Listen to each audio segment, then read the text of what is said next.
Microphone's right here. Just the mic. Yeah.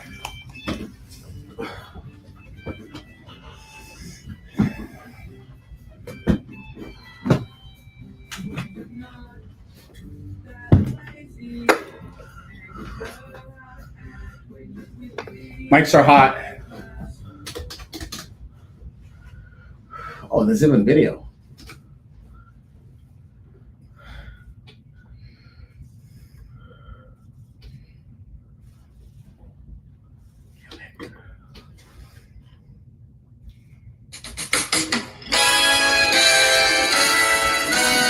All right, what's up, everybody? Welcome to another delicious and nutritious episode of Silicon Zombie's BrainWaves. We're on 92.9 FM KPCR and 101.9 FM KMRT in Santa Cruz. We're here to demystify emerging technology with all of the best brains. Speaking of the best brains, we got my man Elijah in the house, and Elijah, can I spill the beans? You just closed like a huge deal. I did, man. High five. Thank you. Yeah. Let's hope that this far away from the mic. Yeah. So let's jump right into it. You're part of Provisors. You're a founder.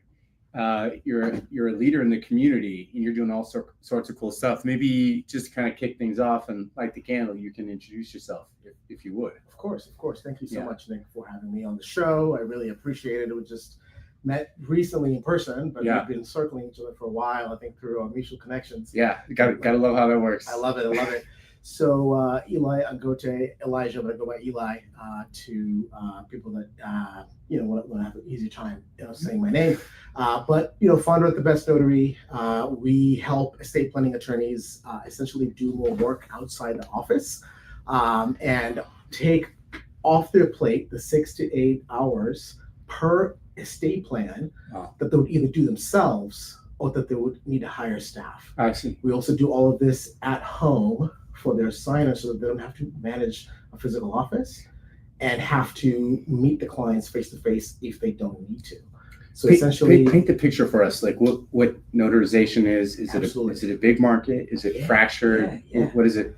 Yeah. So it's a $30 billion plus market. Oh wow! Chump change. Which is why notarize.com was able to raise $250 million to take it digital. Wow. So they jumped in the early 2000s to essentially take what is a very analog business right now that involves two humans physically having to be in the same space. It's kind of like feels old school. Very old school, right? A piece of paper, which is going to be signed in the presence of the notary. Yeah. And then the notary also will check the ID of the person. They're going to say, let me see your ID. They'll make sure the ID is not expired. They'll make sure that you are competent. You are not, having any mental issues. Right. And then based on those two things being met, they're going to put their stamp on the document. And now this piece of paper can literally transfer real estate, give someone access to all your financial information and to make decisions for you. Oh, like power of attorney. Power of attorney, healthcare directives, sure. As well as say what happens to your stuff when you die. Yeah. So essentially, we are the trusted servants of the state. Wow, like a steward. I mean, old school can be good, right? Beautiful LPs or like good memories with friends and family. Absolutely. But when it comes to important transactions, why can't we jump into the 21st century? Have you always been an innovator? Is this part of who you are? And what is an innovator to you? Going back to when I faced the problem of being a notary who was too busy to handle the demand of all the clients that wanted to work with me. I remember being in Los Angeles on vacation with my cousin and her mom, and my phone was ringing off the hook. She was helping me triage all of these incoming requests. So at that point, I had to find ways to quickly vet and kind of like categorize other notaries that I could then contract out my work to. I see. I had a problem to solve. How do I quickly rank, grade, and then engage these notaries to be able to serve the clients that only, there was a limit to what I could do as an individual. Yeah. So the whole company had that genesis back in 2007, when I became a notary, right, as a side gig. I used to work at a mortgage bank, countrywide loans, which was acquired by Bank of America. So you had domain expertise. Exactly. Yeah. So me knowing about the loan documents meant that I could then become what they call a loan signing agent. Is what most notaries do once they get the notary commission. You'll learn that that's the kind of biggest and most repetitive use case for a financial, kind of like wanting to make money in a business. You go to the loan signing space, but the problem is it's so crowded that it's become really commoditized, and the big banks and title companies use their clout to keep those rates kind of low. It's almost like the Fox Garden hen house. When initially, Eli, you were explaining this, I was like, wait a second, is this like the notarization of just real estate? And you said, well, that's a huge space. In fact, there's over $1 billion of fraud that happens each year just in New York. So it's a huge problem to solve. But you decided to go in a different direction, like one where you're like, I want to be a bigger fish in a smaller pond, which is such a brilliant idea. So help us understand how you got to this realization, this space. It's not as much as I got the realization, as much as I was pulled in that direction by clients who came to us and raised their hands and said, Eli, this is the pandemic. I'm a germaphobe. State planning attorney named Patricia DeFonte. Shout out to Patricia. She is the one that was the single attorney who was willing to start doing estate plans using remote online notarization back in 2020. Is that Ron? Ron, R-O-N. Ron. That's Ron. Yeah, it sounds like a person. I know that guy. Right? So Ron was this thing that nobody knew or cared about. Yeah. Like it didn't exist. People thought that it was completely like illegal because California notaries couldn't do it. They still can't do it, unfortunately, 4 years later. What needs to happen in order for that to change? Well, the law went into effect in September of 2023. It took 3, 4, 5 years, multiple attempts to pass this law, failed at the legislation, at the House of Assembly. I'm shocked. And because of all the lobbies, right? You've got the privacy lobby, you've got the notary lobby, the real estate lobby. They couldn't agree on how to do this so that California notaries could notarize here and in other states, and other states' notaries could notarize in California. So because of all that infighting, it took a while to finally get it over the finish line. But when they finally did, the Secretary of State said that we need another 6 years to get our systems ready so that California notaries can provide remote online notarization. Yeah. So don't tell Elon. He's gonna be pissed if he hears about He's this. gonna be so upset. Yeah. Big trouble there. So I, people keep saying, well, maybe it's going to be shorter than that. It's a worst case scenario. Yeah. But the other day, I watched a video from Shirley Weber, the Secretary of State, and she's in there doing a video. I was really impressed. They are open sourcing what they're doing at the Secretary of State on the notary side of things. We're in a movement right now. I was like, this is really cool. This is got to be great news for your business. Oh, amazing news. So I quickly, got the video link and I parsed it. So they're saying that actually it is going to be the full 5 years at this point, right? So I was like, part of me is like sad because we as California notaries cannot do this and enjoy the convenience of it.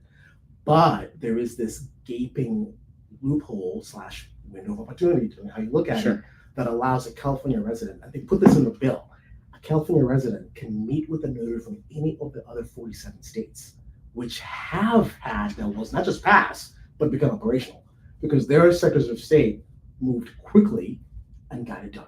So we love Virginia and Texas because they have the most kind of like relaxed, chill laws. Get her done, yeah. So we are having a really good time. Half of our business right now is remote online notarization for those attorneys who are open to it. And the other half are like, I'm not ready for it. I want my paper signing. Yeah, so your platform, you sent me a link and I filled it out because you're a super connector. I could say this, real recognize real. Yes, sir. And so part of that you had asked, like, are you a proponent of Ron, notary? And so I was thinking, like, this is kind of an interesting idea. So I was looking it up, and it kind of helped me get a better understanding of what this looks like. And yeah, so it's a bit of a leap, Nick. It's kind of like a self-driving car. That's the analogy that I think is personal to me.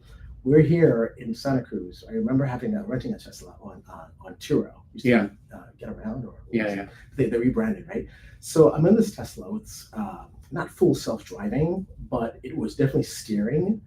And I took it on this. I'm like, let's start on the 17th, which is a really because I'm like, if there's a place where we can make sure this thing actually works. That's pedal to the metal. That's a good test right there. Right. So anthropomorphic. Yes. That's the word I was trying to think of earlier. Anthropomorphic. Yes. Yeah. So this car, is taking these curves on the 17 perfectly. Yeah. And Stephanie's filming me, right? My heart's beating fast. Of course. It was a few years ago, some time back, right? Before it became a thing. And now there's these Waymos all over San Francisco. So that's exactly what it is. Some people jump in because they're early adopters, about the, crossing the chasm, right? Yeah. More sure. Early adopters, right? They line up at the iPhone store, for hours to get the new iPhone. Yeah. And some people are still in flip phones. Someone out there in the world is still using a flip phone because they do not have this need to be the early, to be the first person to try something. Yeah. So I'm that person who loves to try stuff out. Yeah, you and me both. What do you think's behind that? I mean, obviously there's natural curiosity. I think there's the added benefit of when you do get to experience something. Technology has the ability to alter our behavior, and so when we get to change that, and it can automate workflows, kind of like which you're doing in the notary space. Yes. That saves a lot of time. And we all have 24 hours a day, 168 hours in the week. So what are we going to do with it?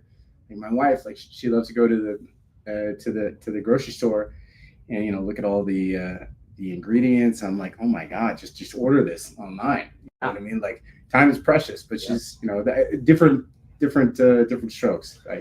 It's really, really hard because I feel for these California attorneys who are really smart people. They went through law school, they got these advanced degrees, but they're so risk averse. One attorney said to me, Eli, okay, this is like 2020, right? Okay, I'm hearing that, you're able to have these RON notarized deeds, and a deed, of course, is a very powerful instrument, right? You're basically transferring ownership either to, your own trust or to someone else, right? So he's like, well, this is so new. And I guess the California law recognizing RON, means that you're able to record these deeds, but what if it's a problem and they decide to undo all of those deeds? I mean, Did you have to explain like blockchain to her or to him? Or to him, yeah. I don't think that's so far out of the purview of a lot of his attorneys. They're just literally trying to just not die or hurt their clients or be sued for malpractice. That's like the biggest thing that's on their minds. They live in the 1% and not the 99%. Okay. Which is why they're still hesitant to take advantage of RON when it could like dramatically change them or their clients' lives. It's interesting because we almost need to like take ourselves out of because we're in a bubble here, We are. So quick shout out to Stephanie Rosso, PhD, Dr. Stephanie. She says, so glad people are hearing about this. So clearly there's Stephanie, as you're listening, or anybody else, if you have questions for Eli, please feel free to text in the chat or if you want, let's see. That's actually my CEO, call, by the way. Just for disclosure. Okay. Yeah, so she's okay. She's got a little vested interest in people. Okay. Well, Stephanie, you can call in anyways. If you do want to call on the back line, that's 408-357-0330. That's 408-357-0330. And we'll be able to have you chime in the conversation. So how did you meet Stephanie, by the way? Stephanie and I met through mutual friends 2019 and just hit it off and became really close. Chemistry is everything. It was good, right? She's a doctor too, so that might help. Oh, yeah. She's a psychologist by trade. And she was working at the Children's Hospital Oakland as a clinical director, mostly overseeing medical records. Right? She's a really small, tiny private practice, which is a few children. Yeah. But she's really a leader, an executive leader. And I was like, Stephanie, it's been like 17 years of you being a children's. I think it's time that you tried something different. I'm over here, really struggling with kind of delivery and ops. Could you come in and be my COO? And she was like, never. I will never do that. No, this is just no. Right? But so you sold her. I was very passionate, and I explained how this is bigger than just a notary company. Right? This is a way to connect her purpose and her mission to help underserved, underrepresented, under-resourced families to have access to the job market. Kind of future of work now, right? Ooh. So it's kind of slipping the future of work at this point. It's crazy. Just last week, the topic was the future of work, specifically with Matt Lopez, who's my attorney for zombies, and Jeffrey Goldsmith, so who's also a fractional CMO, the king of copy, we call him. Yeah, he's Love that. More on him, on those guys later. But we also talked a little bit about the agentic frameworks that are coming out, and I'm curious to kind of like dive in on how you're leveraging AI as you're building these companies. There's a lot of like AI native companies that are able to do like 80-90, right? 80% of the value and 90% less cost, because like the foundational, they're just like lighter companies. But yeah, anyway, back to what you're saying about how you guys connected and what that dynamic's like. Yeah, so she has a particular specialty in her ability to understand autism and help kids with autism, kids on the spectrum. They might have a hard time doing a lot of things, like being a notary, going to people's homes and doing that work can be really hard. But when it comes to being at home and providing a remote notary service where they can notarize at home, that's dramatically makes it easier for them to jump into this new market that's right now just opening up, early days for this, right? Number two, when it comes to estate planning, right, it's a great place to be a perfectionist, because a simple mistake on a deed, an address, a name, small little clause, that means that those documents are going to be invalid. Not only that, you're like setting the entire digitization of the industry back, because people are going to be like, well, Ted can't do it. So this is clearly, we're over the ski tips. Exactly. Want to do a quick shout out to our buddy Max Ramsey. Got an alert you were chatting. Want to say hi to you both. Small world. Oh, Max Ramsey. Max. That's awesome. Oh, that's right. The printer. They do our copiers. Exactly. Yeah. Great guy. I know Max through Kyle. What's up, Max? This one's getting too small. It's getting I love it. Tiny. I got to shout out Max because they got us our first multi-function copier. Okay. So we had these like multiple laser printers in the office, and my client was just like, Eli, what are you guys doing? Like trying to change toner and like manages the issues, error jams. Talk to Max. Yeah. She and Max go back to like hockey, high school or something like that. She grew up in San Jose. Okay. So talk to Max, and he sets us up with this beautiful big multi-function scanner copier that prints super fast. It does scan super fast. It's got multiple trays. It hole punches automatically. You see them in like a FedEx store or like a big company. We just didn't think of it. Yeah. When you're like, we're a startup. It's like, actually, you can still do this. And then it's a lease, right? Yeah. Which means you only pay for what you use. And then on top of that, they will service it. Any problem happens, they'll come and fix it. And it's probably an OpEx write-off anyways. 100%, right? Okay. So now we are having our notaries, our print partners, talk to Max, spin up their own copier, now we can rely on their printing. Before, when we had notaries, mobile notaries, our contractors print, sometimes their printers would be kind of not the greatest quality, and the papers would be like splotchy, missing sections. And for estate planning, that's like the worst thing that can happen, is having a will or a trust where there's like, spots that are missing or like it's smudged. So when that happened, we're like, we have to bring this printing back in-house. It's risk mitigation almost. Exactly. Like imagine you're building a model and it starts to hallucinate. It's like, well, there's no room for screw ups, just like you were saying before. Exactly. So Dr. Stephanie says relationships are everything. Knowing when to innovate is key. Oh, how are you guys staying ahead of the curve here? So I know you consume a lot of content. You teach yourself, you educate yourself a lot. I do. And I'm computer science background, so I'm very technical. Okay, but I hated coding because I had to find the missing comma, semicolon. Yeah. The program to work. So that discouraged my ability to develop software. Yeah. But fast forward to last year, right? We began to build our own platform for estate planners specifically to manage all their orders, all their document recordings, keep everybody on the same page, right? Yeah. So we could have gone traditional route. We consulted a company that could build this for us, right? But we're like $20,000 off the top, $20,000 just to get V1, right? Traditional software. And then probably it's you got to keep engaging them if you want to keep the stack up, maintain it, right? Yeah. So couldn't do that. But then found this company called Software, software.io. It's a company which lets you build a website, and not just the site, but the app and serious logic on top of Airtable. Wow. So Airtable on the back end, software on the front end. We sold this platform in like 2-3 months. What? And began to use it and learn what the users needed. And we could ship features in hours and days. Oh my God. So there's as I understand it, there's really two different flavors of companies. You've got like the Apple computers, which product needs, maybe they're going to take a little bit longer. In fact, as I understand it, the Siri is not going to be fully functional with AI until 2027, which feels to me like a missed opportunity, but I could be wrong. Yep. And then you've got companies like Meta, who move fast, break things. We're going to take the product, we're going to give it out to the wild, and then learn and then iterate. Both work, but maybe like when you're at scale, you can do the former. But you guys, it seems to be kind of have more of an innovative approach at building product and learning and implementing. And because there's nothing that existed, there's a lot of stuff out there for real estate. Back to what I said, everybody goes to real estate. So there's a bunch of platforms out there that will let you manage your SnapDocs as a company, which raises a bunch of money, YC company. Yeah. But it's really built for real estate, right? Estate planning has very unique needs in terms of like you need a witness for the will, right? So some jobs require not one but 3 notaries.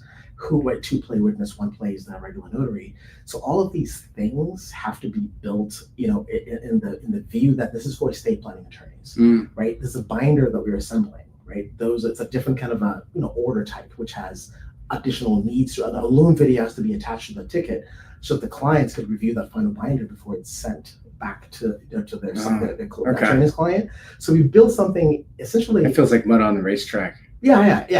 So it was for us to do things better, but then our clients would want to get visibility on this, right? And then also another big thing we did, Nick, was we brought in location tracking, because a lot of us rely on like where's my food, where's my like groceries, Uber, Lyft, Airbnb. You want to know where your product is, and we thought why should Notary be any different? Yeah. Why should someone have to wonder how if they'll be early or late, when they could just like see the location on the map? I think Stephanie was ordering something, medication, right? And they use this tool called OnFleet.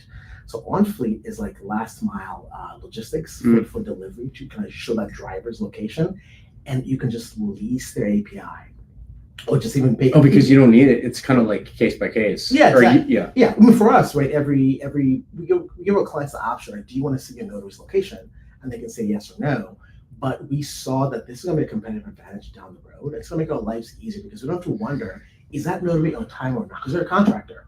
So having this ability to kind of get that real-time visibility for the notaries that will accept that became a huge way to differentiate our offer, because we always know where that person is. Yeah. So do our clients. So two things here. Scoot forward a little bit, because I want to make sure that people can see you on the stream here. Absolutely. A couple of things. One of which is when we were talking the other day. Also, it was a 30-minute call that went for like almost an hour and a half or something. I was like, this guy Eli is awesome.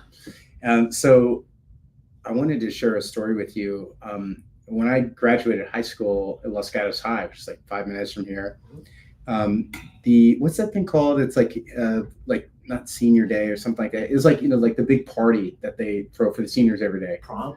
No. It's like felt more like a fair kind of a thing, but essentially there was they gave you a certain number of tickets, and it was like a magician and slides and all sorts of really cool stuff.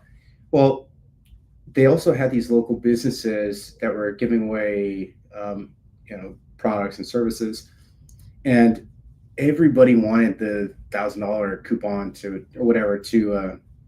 the local skateboard shop. And then there was another one that had only like 3 or 4 tickets in it. That was for the Los Gatos framing, and it was like $1,000. And I was like, I'm not great at math, man, but I'm also not a complete ding dong. Yes. I was like, wait a second, that's probably big fish, small pond, and I ended up winning. And so it was like that kind of hit me to my core, where it's like, put yourself in the right position to succeed. And I want to jump back to something you mentioned a second ago, Eli, about creating this moat, because if we think about like unique models or unique data or the quality of the data, is there some kind of dashboard on the roadmap to be able to ingest this unique information that only you guys really have access to, that can show like the state of the state of affairs, or like the state of how things are functioning when it comes to notarization. Because then people can kind of predict what's around the corner. And without that data, they wouldn't be able to. You guys are like in a sweet spot. Is this, are you thinking about this at all? Or I totally am, because especially with our niche of estate planning, right? Estate planning attorneys, typically solo attorneys, so starting out, literally they left a firm, they did like copyright or trademark or business corporate, and they want to do something that's a bit more relaxed. You know, they're in litigation, so they will start this business, which is simply them helping people plan for what happens when they die, right? Yeah. The documents ready. They're really not thinking about like data at all, and who's my best client, and how do I best meet that person? So over the last 4 years, right, with like, you know, thousands of estate plans signed, we now have the ability to see trends, right? In terms of like, you know, this attorney does really well in these markets, in these areas, right? And these clients are not a good fit because sometimes they don't get to the signing point. They start the process, but don't finish because something isn't quite right. Maybe they were not ready to actually do their estate plan. It's a very personal thing, and it takes a lot to get to that finish line, because you have to accept the fact that you're going to die. Yeah. And then two, some people think when it gets to the point of like, now I have to sign my document, it becomes too real, and they choke. Yeah. And they never get to the finish line, which is why just today we had a speaker come to talk to our audience in a speaker series. Ilana Feinsmith, she's a financial therapist. Oh, really? So she goes into the unconscious side of money and Oh God, I love that. and helps people untangle their money story. She sounds like a perfect partner for you. I mean, we riff so hard. Yeah. And this first, you know, kind of a presentation is like the first of like 6. Wow. There's so much there about trauma and money and cultural and family dynamics. What were some of the maybe some of the highlights or some of the takeaways that you learned from One this of the talk? biggest, so number one, 90% of decisions about money are emotional. 90%. Yeah. How are you quantifying emotional? That it's based on feelings, not based on spreadsheets and math. Okay. Think about how many times It's kind of difficult to quantify, right? Just because, I mean, it all kind of comes down to, I mean, money is a tool, and so it feels emotional as well. Correct. So, but sorry, I interrupted you. Go ahead. Yeah, but then also she says that maybe 80-20 rule, you know what the 80-20 rule, or the Pareto principle, we use 20% of our stuff 80% of the time. That stuck with me. And then we spend a lot of our lives, 80%, getting rid of that 20%. It's kind of it's flipped, right? So you don't use a lot of your stuff, and as you grow older, you're downsizing, right? You're like you're like releasing all these things that you never even would you consider yourself a minimalist? Big time. Wow. Or aspiring. Okay, an aspiring minimalist. I am, man. Minimalist, that should have been the name of the show. Dang it. Dang it. We're going to have you back for round 2. Absolutely. If you're just tuning in, you're listening to Pirate Kite Radio. That's Silicon Zombies BrainWaves on 92.9 FM in Los Gatos, 101.9 FM KMRT in Santa Cruz. And we've got Eli here, and we're learning about FinTech and how to get your financial house in order. So Eli, please, you're saying. Yeah. First of all, you're so smooth when you do that. You do it so well. I practiced probably too much. I love it. And that's what it takes to succeed, right? It's to have all these at-bats. Yeah. So essentially, she helps people just take apart the kind of like just the unseen things that are affecting you to either overspend because, you know, you heard no a lot as a kid, right? Or to be so avoidant of like spending and being good to yourself that you just like accumulating the stockpile and never actually enjoying it. Yeah. So how do we get to that sweet spot in the middle where we're not, you know, just completely going broke, but also, right, we're not also like hoarding and just like living in like sort of like denial of life, because life is to be lived versus you know, to just kind of live in fear. There's a lot of fear sometimes. Yeah, it's super psychological. You know, when we were talking just like 20-30 minutes ago, you mentioned that there's like multiple facets of of reality. And I said, hey, it's kind of like a diamond. Can you maybe share a little bit more about what that conversation was like? Yeah, we were talking about, I think, Danny Kahneman, who wrote Thinking Fast, Thinking Slow, and he's an economist, right? A Nobel Prize winning economist, who talks about how we all have bias and unconscious bias, right? The halo effect, you know, in that when someone, VC is a great place to see this, right? Not for long.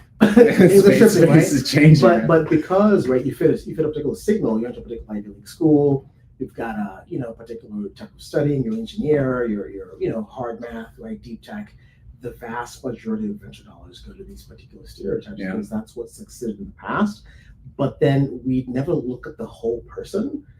Fully 80% of those deals fail, right? Those companies never get anywhere. Right. But we keep repeating the same thing because it's all that we've attributed to success.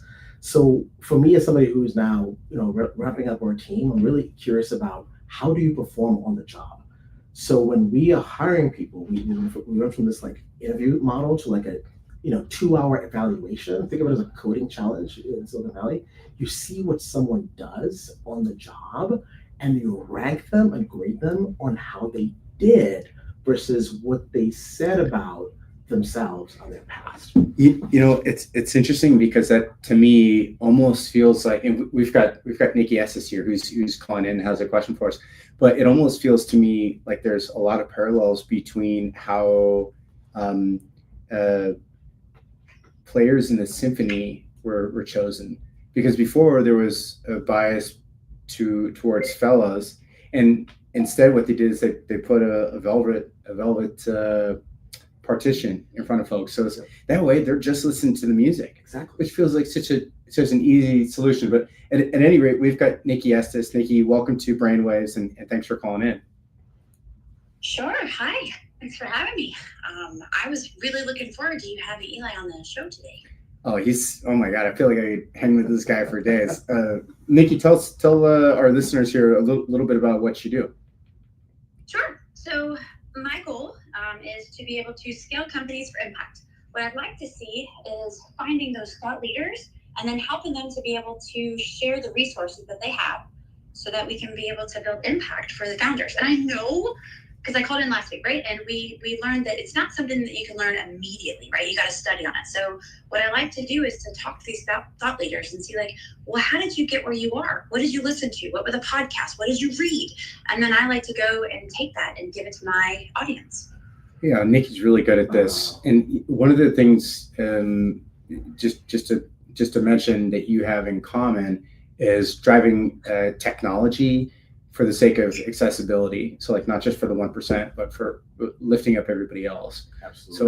So that's a great question, Nikki. How are you educating yourself? Thank you, Nikki. I think one of the biggest... Well, what I really appreciate is the podcast that you've given to me, right? You are a wealth of information, Nick, and you can pat yourself on the shoulder for doing these kinds of the radio show and the Silicon Zombies. I've learned a lot through that. It's a team effort. Thank you for saying that. Yeah. And thank you, Nick, for doing that. For sure. So what helped me kind of get to where I'm at? Number one is just really obsessively looking at other founders and what it's kind of like. I read this book by Uber's Kalanick. Actually, it's the other one, Eric Chen. Okay. The network effects, the cold start problem. I've heard of this one. What's up with that? It's about marketplaces. Okay. And how the original marketplace, when it comes to like the thing you're holding in your hand right now, right? It's a phone, right? But in the beginning, everything was wired. So the first, what it calls an atomic market, is the first small, concentrated like group of users to use something. So they had to have two posts with the wire between them. It was the first like phone system. Yeah. And then from there, you attach other nodes to the network until you have like, I don't know if it was in what city that the first got wired for phones. And then from there, you build other things. So Uber built, this black car marketplace in San Francisco for 3 years. They were really narrow and concentrated, and they did not do anything else besides that. To then go big and learn from that experience building for a small market that was easy to work with because they're already professionals, they had good cars. You start kind of small and local, right? Craigslist, right? San Francisco, and then you build on that. So I think reading about marketplaces was really helpful for me. But also going back to podcasts, how I built this with Guy Raz. Yeah, love Guy. Hearing about Terry Gross. Five Guys Yeah. Burger and how they just built the company just by debt. They Yeah. would have people just like loan them money, Yeah. and that's how they were able to finance their business. So a lot of TechCrunch, just like looking at just constantly seeing who's getting funded, kind of back in the days. So I'm also obsessive reader. I Yeah. read, like, I love that. Consistently reading books.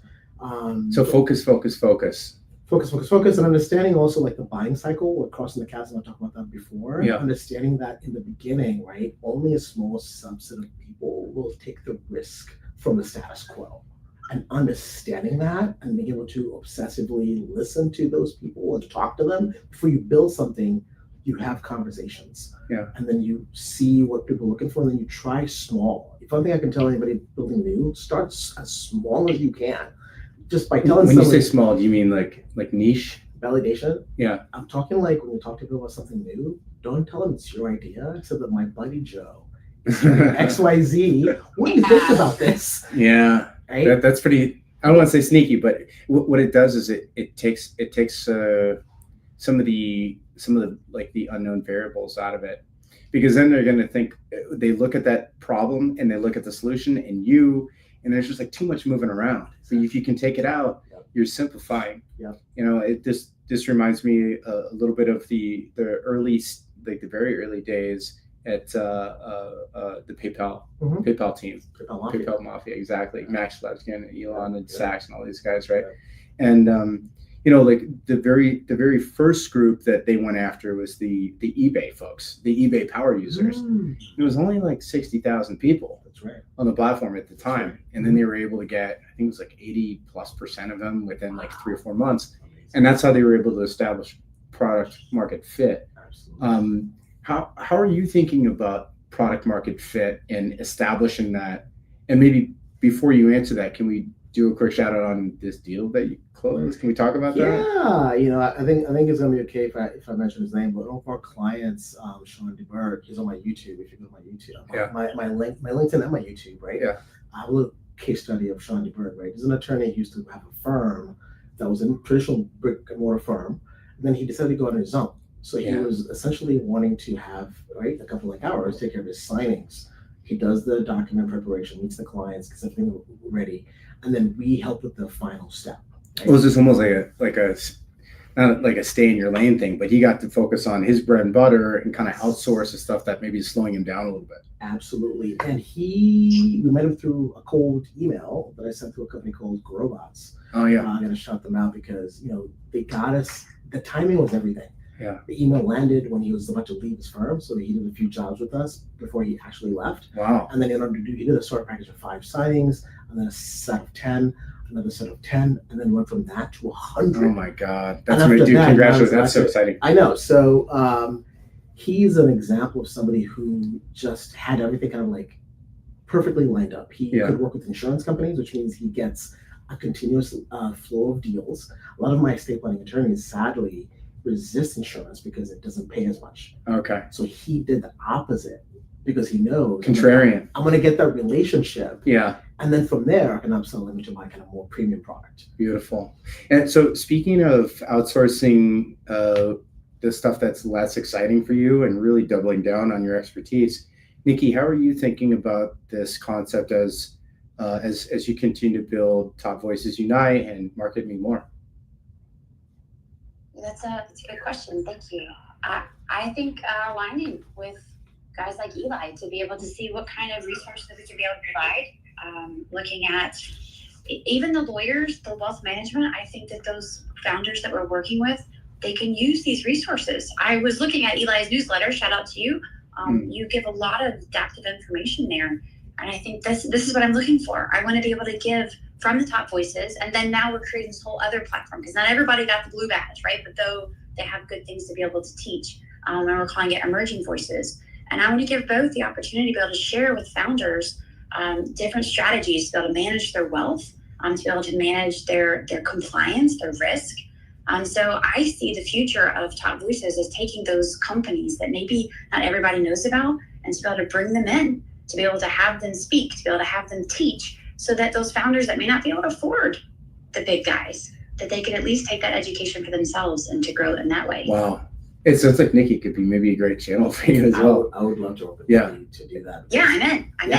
Eli, I'm in. Oh, lovely, Nikki. You know, someone said Dan Martin is a psychologist, and I saw him speak recently at a solar punk. You know what solar punk is? Solar punk is this like science fiction that paints a picture of a regenerative future. Wow. Where was it like a style of art? It's kind of art meets architecture meets just everything being organic, buildings being like green and having trees. So it's like a positive futuristic dynamic. Okay. Bobby Fishkin is one of the biggest fans of solar punk, so he calls these events solar punkification. So Dan Martin was talking about how he's like therapy. I don't know about therapy. Sitting down talking to a stranger is a way to like help and heal kind of mental health issues. It's this, having conversations, listening to each other, giving each other empathy.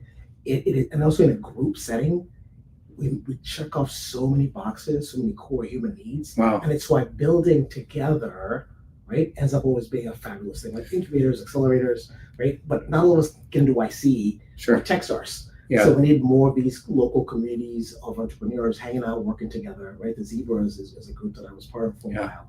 And also creating our own. So I built my own advisory board of peers and also of very successful entrepreneurs. And every other month, they come to my like Zoom meeting, right? And I bring the issues of the day, and they walk me through that stuff. And Tom Hampton, I got a shout out to Tom Hampton, who is a provisor down in LA. He's like, I'm just a good person doing God's work. I find entrepreneurs that I believe in, and I hand them the keys. He was one of the early employees at Xerox, and then at Avery, he ran Avery for a while. So he's a big deal. Max probably knows it. Yeah. So he just is so generous. Yeah. Because somebody was generous to him and helped him, right, get into like I think it was Cornell, right? Yeah. Back in the day, back in the like 50s and 60s. Yeah. When he was one of the few, Black folks in those spaces. So I think being around other people is how you go further. There's an African proverb if you've heard about it, right? Go fast, go alone. Yeah. You want to go further, go together. Yeah, that's right. Yeah. And speaking of building community, Nikki is amazing at that as well. And I think one of the things that you two both share is like there's a really solid foundation of positive, beautiful intention. It's like you can tell that the heart is there. There's nothing misleading. It's like, I've been successful. I want to help other people be successful too. So to that point, I want to do shout out to Nikki. That's NIKKIESTES, Nikki Estes. So Nikki, we're gonna let you go, but thank you so much for calling in. And we'll chat soon. Okay. And also want to do a shout out to Stephanie, who mentioned we have a data scientist from UC Davis to help us be able to make meaning of our data. Tell us a little bit about that. So going on here? Thanks to provisors. I mean, I gotta say that it's one of the most profitable and valuable biz dev investments we have ever made. You're picky. I don't know how you managed to get into it. I had the good fortune of meeting someone who I think her godmother was in provisors. Yeah. And she risked her reputation to suggest me to join the San Jose group, which they promptly rejected me by. They're like, Notary, what are you gonna do? What are you gonna bring to us? Wow. So the irony is like half of them are attorneys, so it just feels like kind of like bread and butter, no? But they had never seen a notary company. They know a notary is an individual person who meets right with you as you need them, but they didn't understand the concept of an agency, and then now the concept of a document concierge. That's kind of what we're calling ourselves these days, because we are providing. We're an easy button for your document situations. Right. So Sean got me to meet Sandy. Sean Flynn. No, another Sean actually. Oh, okay. Another Sean is a good friend of mine. Yeah. So her godmother or family friend, Sandy, is the one who got me in with San Jose group. They said no, but someone there, Brenda Swiney, shout out to her. She's a fractional CFO. She floated my name to Christy Roy's, who's a group leader in San Mateo too. And then she's the one who went to that. She's like, Maureen, who's the VP of membership, you have to meet Eli. Yeah. So she pushed and pushed. Thank God. And then I got in, right? So once we got into provisors, is when we basically began to like really meet estate planning attorneys and build out the framework for what became the current business today. Let me throw you a curveball. Sure. Provisors is pretty adamant as far as like not selling into the organization. Correct. For good reason. Correct. How did you navigate that? Because it's like you want to be able to share the value that you're providing, and it's a smart solution. Correct. Document concierge, I think, is a beautiful positioning. Yeah.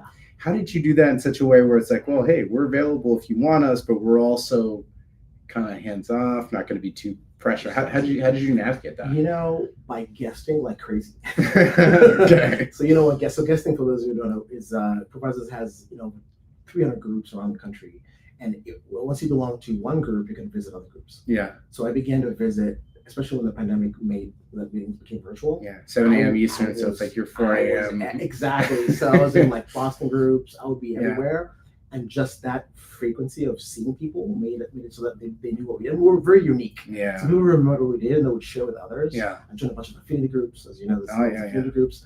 And then, so how did I meet, Carrie Beam, Dr. Carrie Beam, who was a professor at UC Davis? She's like, Eli, you know what? I actually invited her to come to my advisory board meeting because she's a data science professor, right? And she goes, Eli, you're doing something cool. Like, how do you feel about if I connected you to our data science program where they have 4 students at a time can come work for you for the entire semester for 9 months, right? 20 to 40 hours a week, and do all your data science projects, any analysis of data, research. Meanwhile, they're getting class credit. It's a capstone project. I see. So we took the first cohort, and it's a bit of an investment, right? Every week we meet them for an hour, and we have to guide them, and of course they're learning, right? And you're giving them information to knock it out of the park when they're getting interviewed. Yes. So the first cohort did really great, and they did so well. We got a second cohort for a second year. Wow. So now we're building on the first assignment, which is to build a predictive model that gives us 5 questions we can ask any notary to see whether they'll be a good fit for us and our use case for estate planning attorneys. At what point are you, because you're essentially talking about like qualifying the opportunity. Correct. Is this early on? And what's that process like? Because you want to be thoughtful about it. You want to be like, oh, sorry, you're not worth our time, kind of a thing. Yeah, it's more like, how do we know who's more likely to succeed? And we ask those questions. They're not invasive questions, right? Yeah. And also we're saying that, right, it's not that you're not going to get access to all the things that we do. We're just saying that we might prioritize those who fit these things that we've seen, right? So the things we look for, right? Flexibility, right? You're flexible, right? When things change, you can, the document's in Russian, but you know that, right? You don't have to speak the language of the documents, but you can speak to the person signing, right? Some people are rigid. Oh, this is a foreign document, I'm not going to do it. Sorry to interrupt. Did this kind of did this help you with the question and the referral option where it's like what kind of customers do you not want? Is this part of the same thing? It's all part of it because, right, we know that everyone is unique, and we want to be able to really create the most optimal matching. Yeah. And I think it's what a lot of these marketplaces do, conversions. Yeah. Right. And so by learning what has worked, what has not worked, we can get better at, matching the right people. And sometimes people say, I want to have my notary be a lady. Yeah. So who are we to say that's not proper? Right. Maybe it's like helping them feel like safe or secure. Feel safer, right? Yeah. And for that notary too to be like, you know what, I don't want to do a job in the mountains. Yeah. I want a notary to do a job where she had to drive in LA area up to like some really mountainous areas. And she's like, I'm not loving this. Do you ever get somebody who's like, I want my notary to be like an ex-convict. It's like super mean looking, maybe an alcoholic, like having a bad day. Person. Yeah. Not really. We've had notaries that have definitely behaved badly. Okay. Of course, those are we check out the network right away. French Gate, yeah. Exactly, right? So we are learning with every single appointment.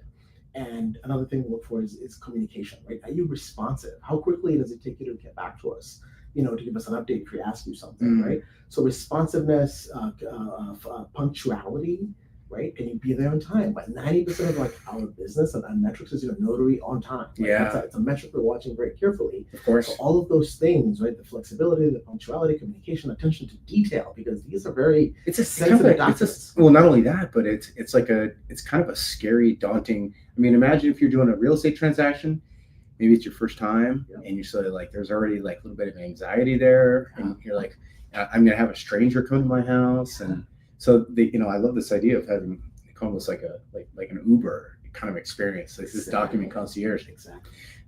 So we got about 10 minutes left. I do want to highlight the fact you guys are doing a raise.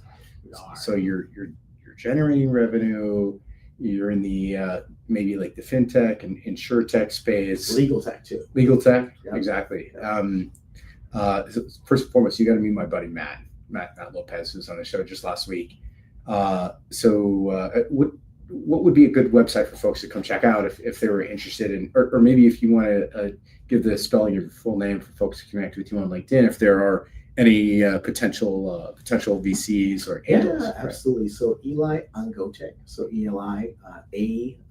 Eli Angote. I'm on LinkedIn. I'm very prolific on that. Post daily, if not multiple times a day. The site is thebestnotary.net. So there, folks can engage us. You can kind of fill out a form, and we'll be in touch. But I think LinkedIn is the best way to connect with me. Yeah, it's a great platform. Yeah, and Nikki Essa says, "What a great honor to speak and listen to you, to your view on building connections, realizing we go further collaboratively, working together than alone." Man, Nikki's fantastic. And then, as Stephanie mentioned, Eli is also very generous with sharing his resources, ideas, and connections. People are generous in return. Relationship, man, it sounds like I want to meet Stephanie. She sounds awesome. She's pretty awesome. Yeah. It's all about, once again, the big picture and realizing that, right, it's a virtuous circle. Yeah. And I think networking, people think about it that it's, I'm out of a job, I'm going to go like talk to some people. Yeah. I need some sales, I'm going to go like meet people, like hand out my business card.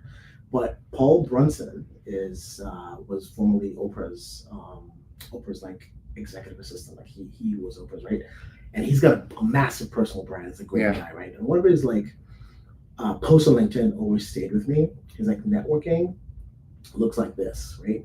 He puts out the word give, right? Like 50 times. Like give 50 times. At the very end, ask. Wow. At the very end of the 50 gives, you make an ask. That's wow. That post must have been pretty, because it's almost like a piece of artwork, you know, because it's got a message. Yeah, exactly. It's metaphorical. So a lot of us think that it's about meeting people and getting something from people, but as you know, Nick, really well, it's about giving without expectation. Yeah. Because that's what comes back. It's what I can talk about. Christy Roy is going back for me. Right. She's the one who loves Chip Conley and goes through his. So that is what things look like when you take away the outcome. Like it's like being a founder, right? You start out and it's brutal, it's tough. I mean, the early days, I've been through like the worst of times, Nick, as a founder, right? You know, trying to make payroll, problems upon problems. Yeah, but look at your resilience now, and also there's no ego about you, Eli. You know, like when you shared it to me, you're like, we just closed like one of the biggest deals we've ever got.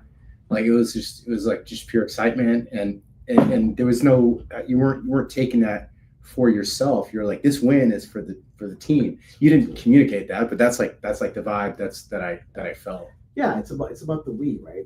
So I meditate frequently, Nick, on this app called Insight Timer, right? So one gentleman, I think his name's Tim, right? He's got his photo because you're gonna thank people for meditating with me. It's some way to kind of engage, right? So Tim, he's got his pronouns listed on under his name. His pronouns are we, ours. So you get what I'm saying, right? Yeah. I hope ours. It's a little tongue in cheek. I mean, my dad says, my pronouns are Your Majesty.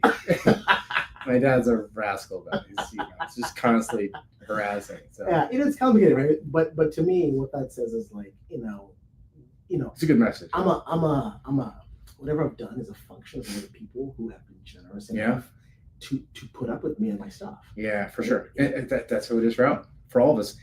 This whole notion of like the self-made man, that's total baloney from my perspective. Yeah. All of us are born like this little homeless, mentally unstable, like me, like completely, vulnerable, helpless little beings. Yeah. And unless another human, or sometimes animals, takes pity on us, right, we would last like a week. Yeah. So all of us are here because someone somewhere took the time to nurture you, right, with your basic needs, and then on top of that, to give you some of your higher level needs, right? And for social belonging is one of the biggest needs that we have, and sadly, modern business has hijacked that to sell you a bunch of stuff that you don't need. That's what Ilana was kind of getting into. People are hip to that, though. I mean, maybe I'm a techno optimist, but I'd like to think that this dynamic of understanding, because think about like if you open up your wallet, the money in it, you're voting. You're actually voting with your dollars. Absolutely. And so I want to vote. I want to spend my dollars with companies that I'm aligned with, that are taking care of their employees, that are maybe doing some philanthropy, that are sourcing their like if it's a product, sourcing the elements of the product in a thoughtful way. And I'm not alone here. There's a lot of other people that are kind of have this philosophy. It's up and coming. Jason Fried of what's the company called? Jason Fried. It's the Basecamp. Oh yeah. So I saw about Startup Grind, right? Great. It's a great place for entrepreneurs to learn about startups. So he does the 4-hour work week. I was at that time. For 4 days. Was at that time? Were you there? 4 days. This is like a couple years ago. Yeah, he was interviewed on the stage, right? So 4 days. They said, what if we stop coming in to work on Fridays? Would that hurt our productivity? Guess what? They did better because they had to kind of screen to get more stuff done. Yeah. So people like him inspire me, and so does the CEO of Buffer. Shout out to Buffer CEO Joel Gascon. He open sources the salaries of the entire company. Wow. You can go to his site, everybody's salary, and also adjust it based on where they live. Right? That's really, really rare to talk about all the money you have, how much you raised, how they gave back the investors liquidity, right? So it's so different to see that. It was this opaque thing where the founders are maximizing value and returns for themselves. Yeah. And of course, you get a little equity of those early employees, but what they're doing is so radical. Yeah, turning it on its head. We were talking about Jensen earlier. He's famous for saying, like, I don't care where you live or where you work, just get your job done and make it happen. And that's I don't know, that's a whole other conversation, but it feels like that radical approach. He's also famous for saying, we don't fire people, like we invest in them and then build them up. Like, wow, that's kind of it's a radical idea. It is, like if you look at that in comparison to like Jack Welch of General Electric, who like every year the bottom 5% performers out, and that there's no psychological safety there. Yeah. So it's like that, or maybe like a Steve Jobs. I think that there's like some interesting comparisons for sure. Yeah, and I think the future belongs to the emotionally intelligent, empathetic leader, because our expectations are going up. I think Gen Z is showing us that. Our consciousness is getting raised. The bars are raised. It is, right? And the more transparent you are, the better you do. I'm going to shout out to a company called Phoenix. Phoenix is taking on Stripe. Okay. Payments company. Yeah, I told you about that. Yeah, right? for sure. And how do you spell it? FINIX. Okay. Yeah. Got it. Richie's the CEO. I'm sure the Carlson brothers are really excited you're giving a shout out. So right. I mean, they're taking what Stripe does, which is 2.9% across all the cards. Actually, no. High reward cards charge more, and then the regular credit cards, they have less interchange fees. So by showing you that, they can give you you buy a membership, you pay monthly. So every single month you pay $250 for the price tier, but then it dramatically lowers like your credit card processing charges because they're being like real and not just like giving you this like flat percentage. Tech for good. Tech for good. You should meet my buddy Corey Warfield. Who's do you know Corey? I've seen him on LinkedIn frequently. This guy he's 100% love. Yeah, man, this guy. Yeah, huge following. Right? He's like 100,000 followers. Close to 700,000. Look at that. I think. 700,000 or 800,000. Yeah. That's where the future's going, and you want to be putting yourself in that other person's shoes, right? Yeah. Which is not easy to do. So I'm actually on a journey to do my empathy and meditate daily, and I heavily recommend meditation as a way to really reflect and like let yourself connect to your true self. Yeah. And out of the layers of stuff that happens to us as life goes by. Yeah, maybe drink some tea, listen some whale music, physical activity, right? Pick up an instrument. I play piano on a regular basis. Oh wow, and it's such a great metaphor. Yeah, for like taking on a problem. Eli, we're gonna have to have you back, and next time we're gonna do like the tiny desk, like Ooh. NPR. Oh my God. We'll I'm do going to practice something. a piece I just picked up while doing yoga the other day. Uh-huh. We're going to call it down dog. I think it's called the yoga. Downward dog. Yeah, downward dog, right? for sure. Down dog. So as you do the yoga, they always like play tracks, and you can see with the track. Yeah. It's just like incredible piano piece, bro. Like Wow. so much emotion. Like that's what I do. I'm gonna go learn that piece, and I'll use my Simply Piano, right, AI powered trainer to improve on my playing. I have a man. It's a bummer we're out of time because I have a song by Kygo. Actually, it's Piano Song 2. If anybody wants to look it up, Okay. It's beautiful. It's so simple, but there's a lot of there's something to that. Yeah. Well, hey, this has been so great. Oh, thank you, We're Nick. definitely gonna have you back soon. Appreciate it. So, do you want to share a quick website for folks who the best notary? Yeah, thebestnotary.net. We had the .com, lost it, but we'll get it back again. Thebestnotary.com. And on its social media, Eli Motivates on Instagram.